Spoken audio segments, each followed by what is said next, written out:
Ukraine में रूसी सेना के हमलों के बीच आम लोगों की जिंदगी पर लगातार संकट खड़ा हुआ है। हजारों लोग मारे गए हैं, लाखों लोग अपने घर को छोड़कर यूरोपियन देशों में शरण लेने के लिए मजबूर हो गए हैं। लेकिन इन लोगों की जिंदगी को इस तरह से तबाह और बर्बाद करने के लिए आखिर कौन जिम्मेदार है? शांति से जीने के उनके अधिकार को आखिर किसने छीना है? क्या इसके लिए पुतिन जिम्मेदार हैं या इसके लिए ज़ेलेंस्की जिम्मेदार हैं? ये भी जल्द ही हम सबको मालूम पड़ जाएगा, क्योंकि अब मामला इंटरनेशनल क्रिमिनल कोर्ट में पहुंच चुका है। लेकिन अगर इंटरनेशनल क्रिमिनल कोर्ट में दोषी पाया जाता है ज़ेलेंस्की को या फिर दोषी पाया जाता है पुतिन को, तो क्या पुतिन की गिरफ्तारी हो सकती है? ये बड़ा सवाल है।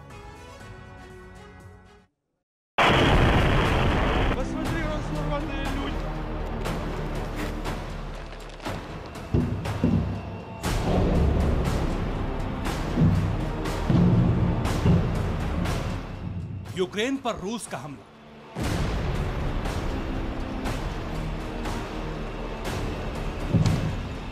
सिविलियंस पर बरस रहा बारूद।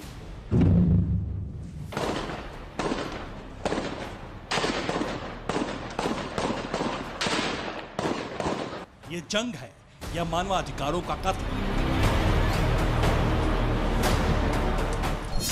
आखिर इंसानियत के खिलाफ जंग का गुनहगार कौन है? Посмотри, оторванное мясо. Пошли, Борис, сюда быстрее к Софии. बारूद से लोगों का सुकून तबाह करने वाला कौन है?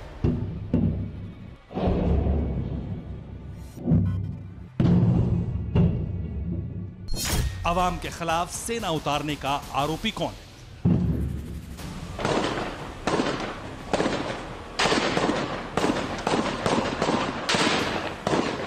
जाहिर है रूस के राष्ट्रपति व्लादिमीर पुतिन का नाम इन सवालों के जवाब में सबसे ऊपर होगा, और सवाल दर सवाल उनका नाम संगीन गुनाहों के इतिहास में गढ़ता चला जाएगा। क्योंकि नुकसान सिर्फ रूसी फोर्स के जवानों की जान का ही नहीं हुआ, बल्कि यूक्रेन की सेना और आम आवाम को भी हुआ है। तो क्या पुतिन के फैसले युद्ध अपराध की श्रेणी में आएंगे और क्या पुतिन पर केस चलेगा?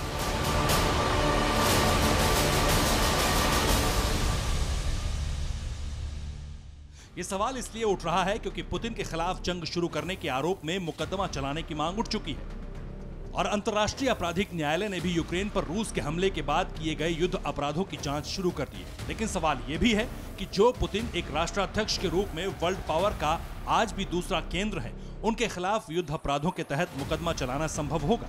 क्या इंटरनेशनल क्रिमिनल कोर्ट के पास इतनी ताकत है कि पुतिन को सजा दे पाए? इन तमाम सवालों का जवाब जानने से पहले पुतिन के खिलाफ बने माहौल को समझिए।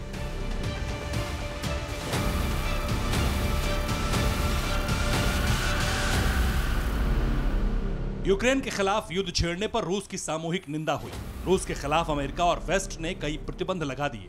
पुतिन के रवैये को देखते हुए युद्ध अपराधी बनाने की मांग हुई, जिसमें बतौर सबूत यूक्रेन के हालात दिखाने की कोशिश हुई। तस्वीरों को गवाह बनाया गया। केस दर्ज करने के लिए युद्ध अपराध की श्रेणी भी आईसीसी को बताई गई, जिसमें अपील के स्तर पर यह जानकारी दी गई कि रूसी हमले में यूक्रेन के हजारों लोगों की मौत हो चुकी है। दुनिया का बड़ा शरणार्थी संकट भी रूस ने खड़ा कर दिया। यूक्रेन से पलायन करने वालों की संख्या 20 लाख बताई गई।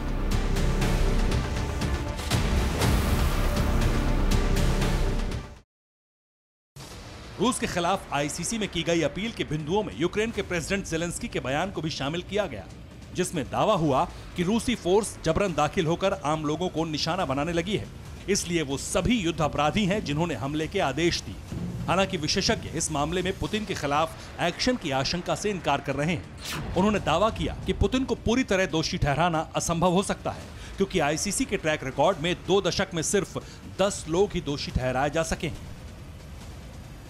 सवाल अब भी यही है, यूक्रेन में बरस रहे बारूद के बीच पुतिन पर केस चलेगा या नहीं? इसे समझने के लिए पहले युद्ध अपराध को समझना होगा। नागरिक आबादी को निशाना बनाना युद्ध अपराध है। आम लोगों के खास समुदाय पर हमला भी युद्ध अपराध है। वॉर जोन में नागरिकों की हत्या, अंग भंग, क्रूर व्यवहार, बंधक बनाना, बलात्कार करना भी युद्ध अपराध में आता है। इसके अलावा रिहायशी क्षेत्रों में भी विध्वंसक हथियारों का इस्तेमाल युद्ध अपराध की श्रेणी में आता है। इसी श्रेणी में 40 सदस्य देशों के अनुरोध के बाद आईसीसी के मुख्य अभियोग करीम खान ने 2 मार्च को घोषणा की थी कि वो यूक्रेन में संभावित युद्ध अपराधों की जांच शुरू करेंगे। परवाह देश की, सोमवार से शुक्रवार रात 10 बजे TV9 भारतवर्ष पर।